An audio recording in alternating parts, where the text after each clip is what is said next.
साथियों जय हिंद। आइए सबसे पहले हम अवैतनिक और अर्धवैतनिक अवकाशों के बारे में जान लेते हैं। इसके पश्चात हम अवकाशों के प्रकारों के बारे में जानेंगे।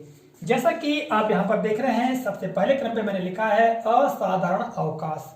और साथियों, असाधारण अवकाश अधिकतम 5 वर्ष का प्राप्त होता है और यह अवैतनिक अवकाश होता है।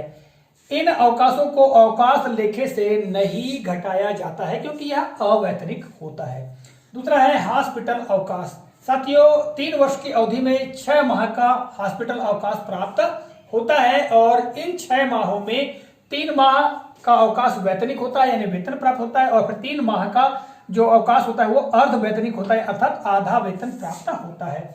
आगे हम बात करेंगे साथियों अध्ययन अवकाश की। तो अध्ययन अवकाश पूरे सेवा काल में 2 वर्ष का प्राप्त होता है और एक बार में 1 वर्ष का अवकाश प्राप्त होता है। और साथियों, इसमें हम अगर बात करें तो ये अर्ध वेतन देय होता है अध्ययन अवकाश में। आगे हम बात करेंगे साथियों चौथे क्रम का, तो विशेष विकलांग अवकाश।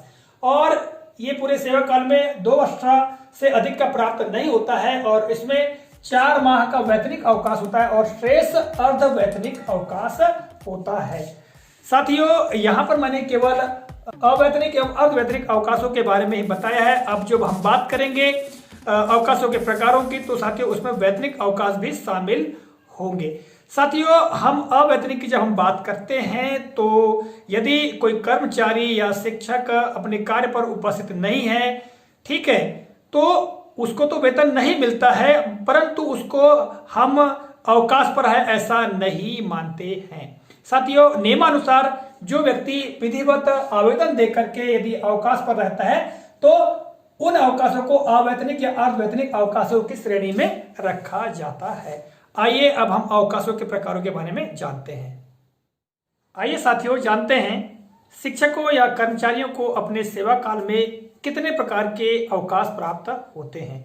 हम में से बहुत सारे शिक्षक साथी इन अवकाशों के प्रकारों के बारे में जानकारी नहीं रखते हैं या उनको भली भांति जानकारी नहीं रहती है। तो इस कालखंड में हम जानते हैं और समझते हैं कि कौन कौन से अवकाश हमको प्राप्त होते हैं और कितनी अवधि के लिए प्राप्त होते हैं।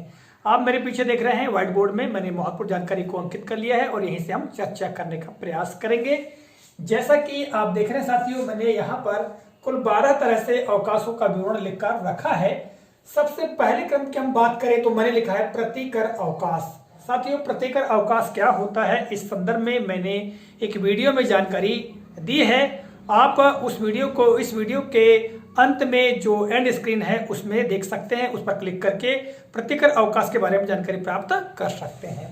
ठीक है, तो साथियों प्रतिकर अवकाश की हम बात करें तो प्रतिकर अवकाश जो है कर्मचारी के कार्य के अनुसार उसको प्राप्त होते हैं और इनकी पात्रता जो है वो है माह में केवल 2 दिन हम ले सकते हैं। ठीक है, आगे हम बात करते हैं साथियों आकस्मिक अवकाश की। तो आकस्मिक अवकाश के बारे में हम सभी शिक्षक साथी जानते हैं कि आकस्मिक अवकाश क्या होते हैं और सत्र में इस 14 दिन का हमको आकस्मिक अवकाश प्राप्त होता है। और साथियों हम बात करें आकस्मिक अवकाश एक साथ लेने की, तो हम केवल 10 अवकाश एक साथ ले सकते हैं। ठीक है, आगे हम बात करते हैं साथियों ऐच्छिक अवकाश की। तो ऐच्छिक अवकाश सत्र में हमको 3 प्राप्त होते हैं और त्योहारों के अवसर पर ये लिए जा सकते कोई एक, यानी कोई भी अगर त्योहार आता है तो उस त्योहार पर हम ऐच्छिक अवकाश ले सकते हैं। इसके बाद बात आती है अर्जित अवकाश की। तो अर्जित अवकाश सत्र में 31 दिन का और पूरे सेवा काल में 300 दिन का प्राप्त होता है। और इन अवकाशों को लेने की पात्रता के संदर्भ में बात करें तो यदि हम भारत में ही उस समय का उपभोग कर रहे हैं या अवकाश बिता रहे हैं तो हमको भारत में 120 दिन का अवकाश प्राप्त होगा, जबकि भारत से बाहर यदि हम अवकाश बिता रहे हैं तो 180 दिन का अवकाश हमको प्राप्त होगा। आगे हम बात करते हैं साथियों चिकित्सा अवकाश की। तो चिकित्सा अवकाश जो है हमको 365 दिन का प्राप्त होता है और चिकित्सा प्रमाण पत्र के आधार पर हमको 90 दिन का चिकित्सा अवकाश प्राप्त हो सकता है। यदि हम हमारे सक्षम अधिकारी के समक्ष चिकित्सा प्रमाण पत्र प्रस्तुत करते हैं तो हमको 90 दिन का यानी अर्थात 3 माह का जो अवकाश है हमको प्राप्त होता है। वहीं चिकित्सा परिषद की संस्तुति हो तो इससे अधिक दिन का भी अवकाश दिया जाता है। ठीक है, आगे हम बात करते हैं साथियों मातृत्व अवकाश की। तो मातृत्व अवकाश जो है 135 दिन का प्राप्त होता है और पूरे सेवा काल में 2 बार यह अवकाश प्राप्त होता है। अर्थात 2 बच्चों तक सीमित रहने पर यदि एक बच्चा दिव्यांग असाध्य रोग से पीड़ित है तब अपवाद स्वरूप पूरी सेवा काल में 3 बार अवकाश प्राप्त हो सकता है। देखिएगा साथियों, 2 बच्चे यदि हैं तो 2 बच्चे तक के लिए महिलाओं को यह 2 बार प्राप्त होता है, जैसा कि यहाँ पर 135 दिन की बात कही गई है। ठीक है। और यदि किसी महिला कर्मचारी के तो उनमें से कोई बच्चा दिव्यांग है या किसी असाध्य रोग से पीड़ित हो गया है तो फिर पूरे सेवा काल में 3 बार भी यह मातृत्व अवकाश प्राप्त हो सकता है। आगे हम बात करते साथियों निजी कार्य पर अवकाश। देखिएगा, निजी कार्य पर भी हमको अवकाश प्राप्त होता है और यह अवकाश 365 दिन का, यानी जो स्थायी सेवा में है उन्हें 365 दिन का और अस्थायी सेवा में जो है उनको 120 दिन का यह निजी कार्य पर अवकाश प्राप्त होता है। और भारत में एक समय पर 90 दिन का, जबकि भारत से बाहर की हम बात करें तो 180 दिन का यह अवकाश प्राप्त होता है। आगे हम बात करेंगे साथियों 8वें प्रकार का अवकाश, तो असाधारण अवकाश। तो देखिएगा, असाधारण जो अवकाश है वो अधिकतम 5 वर्ष यानी स्थायी सेवा होने पर और निरंतर अस्थायी सेवा होने पर 2 वर्ष का यह असाधारण अवकाश प्राप्त होता है। साथियों, यहाँ पर स्पष्ट कर दिया गया है कि यह अवकाश लेखे से नहीं घटाया जाता है, क्योंकि यह जो अवकाश है वह वेतन पर नहीं मिलता है। अर्थात आप अवकाश पर हैं और आपको वेतन प्राप्त होती रहे, ऐसा अवकाश नहीं है, इसलिए अवकाश लेखे से नहीं घटाया जाता है। जहां आपके अवकाशों का विवरण होता है उससे इसको कम नहीं किया जाता है। अर्थात जो असाधारण अवकाश है वो अवैतनिक अवकाश है। ठीक है। आगे हम बात करेंगे साथियों 9वें प्रकार का जो अवकाश है वो है हॉस्पिटल अवकाश। और साथियों यह अवकाश जो है 3 वर्ष की अवधि में अधिकतम 6 माह का यह अवकाश हमको प्राप्त होता है। अर्थात 3 वर्ष की अवधि में 6 माह का अवकाश हॉस्पिटल अवकाश ले सकते हैं। ठीक है साथियों।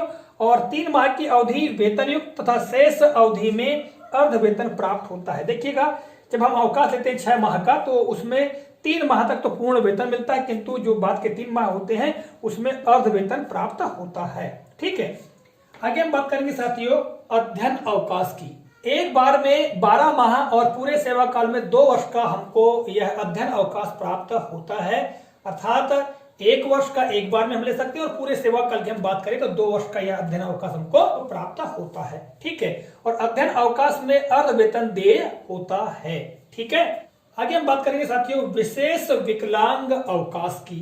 जो दिव्यांग साथी हैं उनको 2 वर्ष से अधिक देय नहीं होता है, 2 वर्ष से ज्यादा का ये विशेष विकलांग अवकाश प्राप्त नहीं होता है। और 4 माह पूर्ण औसत वेतन तथा शेष जो है अर्ध वेतन पर यह अवकाश दिया जाता है। यानी 4 माह तक के लिए पूर्ण वेतन मिलेगा और बाकी समय पर फिर अर्ध वेतन मिलेगा। ठीक है। और आगे हम बात करेंगे साथियों तो लघुकृत अवकाश। तो लघुकृत अवकाश जो है निजी कार्य पर अवकाश स्वीकृत किए जाने योग्य जमा कुल अवकाश का आधा लघुकृत अवकाश देय होता है। और अर्जित अवकाश की भांति अवकाश पर जाने में देय अवकाश वेतन देय होता है। अर्थात जो अर्जित अवकाश होते हैं उसी की भांति अवकाश पर हम जाते हैं तो यह अवकाश वेतन ही अर्थात वेतन देय होता है, अर्थात इसमें वेतन प्राप्त होता है। तो साथियों मैंने आपको इन अवकाशों के बारे में जानकारी दी और आशा करता हूं यह जानकारी आपको काफी उपयोगी भी लगी होगी। साथियों इन अवकाशों के बारे में यदि विस्तृत विवरण चाहिए तो आप मुझे कमेंट करके अवश्य बताएं कि आपको किस अवकाश के बारे में जानकारी प्राप्त करना है। उस अवकाश के बारे में निश्चित ही मैं आपको एक अलग से वीडियो तैयार करके जानकारी दे दूंगा। जैसा कि मैंने प्रतिकर अवकाश क्या होता है उसके संदर्भ में आपको पूर्व के वीडियो में जानकारी दी है, आप एंड स्क्रीन के वीडियो में क्लिक करके इसके बारे में जान सकते हैं। मिलेंगे अगले कालखंड में किसी नए प्रकरण नई जानकारी को लेकर। तब तक के लिए नमस्कार, जय हिंद, वंदे मातरम।